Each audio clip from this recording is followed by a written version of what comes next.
Pues bien, en este momento se inicia la grabación de la clase de Derecho Internacional Privado correspondiente al lunes 31 de octubre de 2022. ¿Qué es lo que vamos a revisar a lo largo de las siguientes sesiones? Vamos a revisar las maneras en las que se otorga la nacionalidad a las personas físicas. Vamos a revisar los conflictos que pueden presentarse en materia de nacionalidades y en consecuencia las reglas que establece el derecho internacional privado para determinar la manera en la que habrán de resolver esos conflictos y quizá la manera en la que pueda determinarse cuál es el derecho aplicable cuando tenemos este tipo de conflictos que pueden presentarse en el derecho interno. Vamos a revisar algunos tratados internacionales que estoy seguro que ya han empezado a revisar con el maestro Germán. Vamos a ver cómo es que se regula en la legislación mexicana el tema de la nacionalidad y para esto sí les voy a pedir que tengan a la mano la Constitución Política de los Estados Unidos Mexicanos y vamos a revisar algunas otras leyes secundarias porque parecería increíble que el Estado mexicano pensaríamos que no tiene una política restrictiva en materia de otorgamiento de la nacionalidad, pero les tengo malas noticias. El Estado mexicano cada vez ha comenzado a imponer ciertas restricciones a la llegada de extranjeros a territorio nacional. Y quizá desde el punto de vista histórico, pues México se ha considerado como un país de fronteras abiertas, pero a poco esta percepción que se tiene del Estado mexicano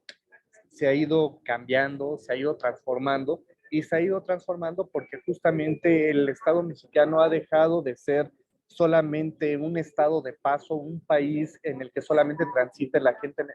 hacia otros países, como es en el caso de los Estados Unidos de Norteamérica, para convertirse en un país en donde recibe a población proveniente de otros países. Entonces, vamos a ver cómo el Estado mexicano se ha tenido que ver obligado de algún modo a establecer ciertos límites para la llegada de extranjeros al territorio nacional y vamos a ver que inclusive el Estado mexicano a ciertos países ya le ha impuesto visas para que puedan ingresar a territorio nacional y además de estos requisitos también ha impuesto ciertos requisitos para el ejercicio de determinadas actividades al interior del Estado mexicano. Y esto implica que el Estado mexicano dice, ok, si vas a ingresar a mi territorio, debes de cumplir ciertas condiciones. Quizá últimas fechas han estado escuchando que, por ejemplo, para gente que proviene de Brasil o de Venezuela, por ejemplo, el Estado mexicano ha empezado a imponer ciertos requisitos adicionales para la entrada de personas que tienen esta nacionalidad. Y quizá no lo veamos de manera inmediata, pero ustedes han visto inclusive en las calles o estas grandes caravanas que provienen principalmente de Centroamérica, ingresan a territorio nacional y justamente por este tipo de problemas que se empiezan a gestar en territorio nacional, es que el Estado mexicano se ha visto obligado a implementar restricciones al ingreso de estas personas. En el caso concreto de Venezuela, pues sabemos las condiciones específicas en las que se encuentra ese país, las condiciones económicas y políticas que rodean a ese país en particular, y eso obliga a que se convierta en un estado expulsor de su propia población, dadas las condiciones políticas y económicas que rodean la situación. Y en la misma tesitura podemos observar que en el caso de Brasil, que pareciera que no expulsa migrantes, lo cierto es que sí lo hace. Quizá en el caso de Brasil, al igual que Haití y algunos otros países como Nicaragua, El Salvador, su objetivo principal no es permanecer en el Estado mexicano, sino es llegar quizá a los Estados Unidos de Norteamérica. Pero al margen de esto, pues muchas de estas personas, lo hemos visto,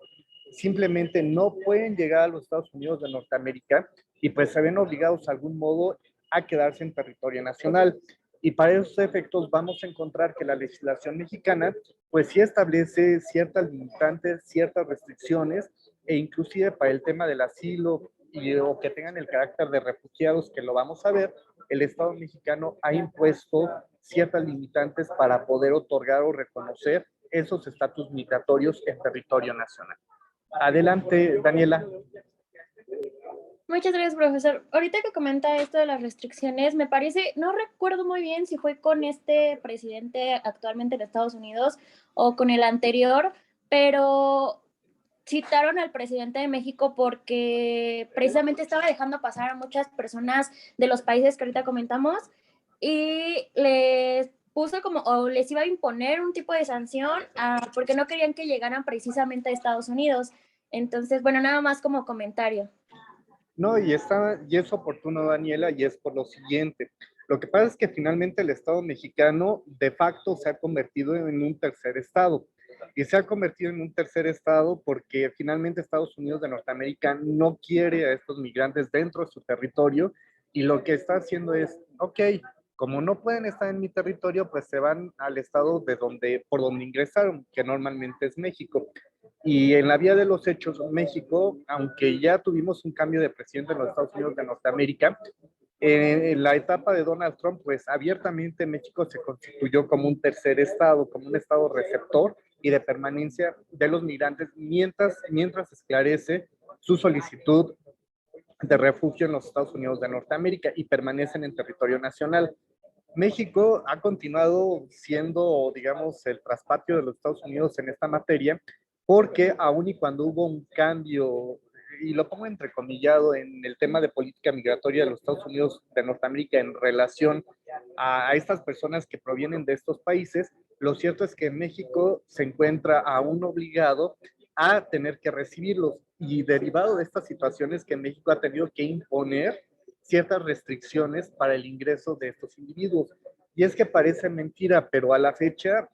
ya no es extraño. ¿Han visto ustedes las noticias en que a cada momento, por ejemplo, en las estaciones migratorias de Tapachula y sobre todo en las del sureste del país, encontramos que constantemente hay motines, a la gente la detienen, se la llevan a estos centros de detención y solamente en el plano teórico, pues todas estas personas, si no solicitan que se les reconozca el carácter de refugiados o su deseo de permanecer en territorio nacional, pues el Estado mexicano se tendría que ver obligado a regresar a estas personas a sus lugares de origen. Eso es lo que teóricamente tendría que hacerse. Derivado de esto,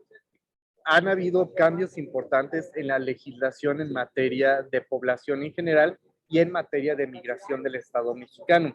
En las próximas clases que empecemos la revisión de la ley de migración, se van a dar cuenta cómo es que ha escalado las restricciones para el ingreso de estas personas, porque hace unos años quizá podían ingresar a territorio nacional, se quedaban, inclusive tenían hijos, familia y demás, y podían permanecer en territorio nacional. Ahora con las nuevas políticas en materia migratoria en nuestro país se endurecen y